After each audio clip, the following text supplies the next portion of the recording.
দুটো দল, দুই প্রধান, দুই চিরপ্রতিদ্বন্দ্বী, কিন্তু এখন অবস্থাটা আকাশ পাতাল। একদিকে মোহনবাগান, তারা লিগ টেবিলের শীর্ষে রয়েছে, আর অন্যদিকে ইস্ট বেঙ্গল, তারা কিন্তু লিগ টেবিলের নিচের দিকে রয়েছে। কেন এটা? তাদের খেলোয়াড়দের তুলনা না করে বরং তাদের অনুশীলনের ছবিটা দেখলেই বিষয়টা অনেকটা পরিষ্কার হয়ে যায়।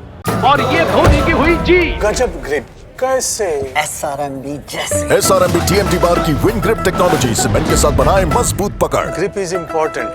নমস্কার দর্শক বন্ধুরা, এক্সট্রা টাইম বাংলায় আপনাদের সকলকে স্বাগত। আমি সব্যসাচী রয়েছি এই মুহূর্তে যুবভারতী ক্রীড়াঙ্গনের, এবং আমার ডান দিকে রয়েছে যুবভারতী ক্রীড়াঙ্গনের প্র্যাকটিস গ্রাউন্ড 2, যেখানে ইস্টবেঙ্গল কিছুক্ষণ আগে অনুশীলন করছিল, এবং আমার বাঁ দিকে সুদৃশ্য যুবভারতী ক্রীড়াঙ্গন, যেখানে কিছুক্ষণ বাদেই নামবে মোহনবাগান সুপার জায়ান্ট কেরালার বিরুদ্ধে ম্যাচে। এবং ম্যাচটার কথা বললে অবশ্যই ইস্টবেঙ্গল, তাদের অনুশীলন ছিল আজকে, আমরা এসেছিলাম এবং একটা বিশেষ ছবি আমরা দেখতে পেলাম, যেটা বরাবরই আমরা দেখতে পাই। সেটা হলো ইস্টবেঙ্গলের অনুশীলন একেবারে খোলা, জালগুলো খোলা, তবে বাইরে ব্যারিকেড দেওয়া, বাইরে একাধিক সিকিউরিটি গার্ড ছিল, বাউন্সাররা ছিল, কালো কাপড় পরে, কালো জামা পরে বাউন্সাররা ছিলেন, এবং প্রত্যেককে নিষেধ করছিলেন ছবি তোলার জন্য, ভিডিও করার জন্য।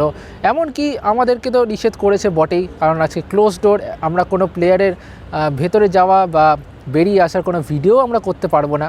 ম্যানেজমেন্ট তরফ থেকে সেটাই নির্দেশ দেওয়া হয়েছে, যে কারণে আপনাদের সাথে আমরা পুরনো ভিডিও শেয়ার করতে বাধ্য হচ্ছি। অন্যদিকে কোনো সমর্থক এলে তাকেও বের করে দেওয়া হচ্ছে, সেও তার প্রিয় খেলোয়াড়ের সাথে ছবি তুলতে পারছেন না।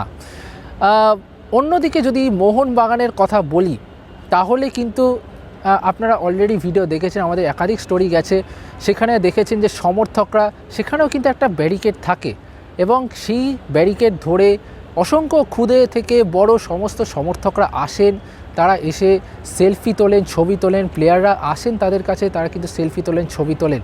এবং এক্ষেত্রে বলা ভালো, সেখানকার সিকিউরিটি গার্ডরা কিন্তু, সেখানকার ম্যানেজমেন্ট কিন্তু সাহায্য করে বরং, যে তাদের সাথে সেলফি, ছবি, অটোগ্রাফ নেওয়ার জন্য।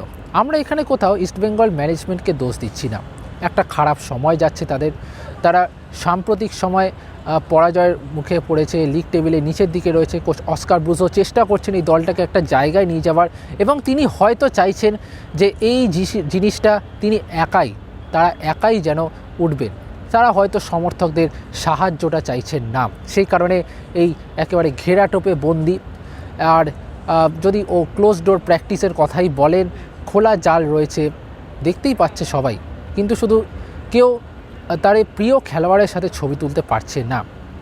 অন্যদিকে মোহনবাগানে সেখানেও কিন্তু ক্লোজ ডোর থাকে, এবং এখানে যেরকম খোলা জাল, সেখানে কিন্তু একেবারে পুরোটা ঘেরা, সেখানে কিন্তু এত খোলামেলা ব্যাপার নেই।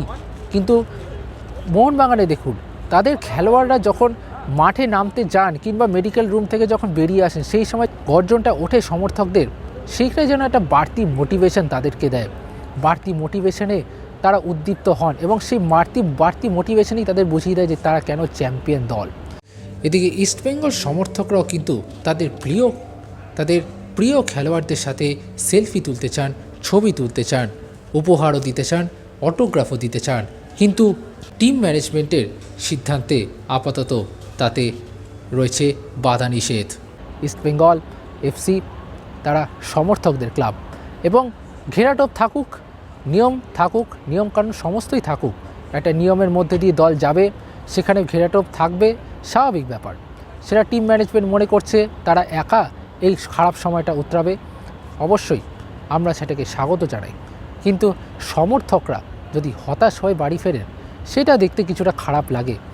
এখন এটাই দেখার, ইস্টবেঙ্গলের খারাপ সময় কবে মিটবে, এবং খারাপ সময় মিটলে আদৌ এই অচলায়তন শেষ হবে তো।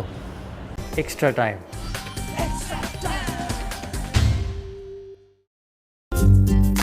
লেটেস্ট নিউজ আর এক্সক্লুসিভ ভিডিওর সঙ্গে আপডেট থাকতে এখনই সাবস্ক্রাইব করুন আমাদের ইউটিউব চ্যানেল। বেল আইকনে ক্লিক করতে ভুলবেন না যেন।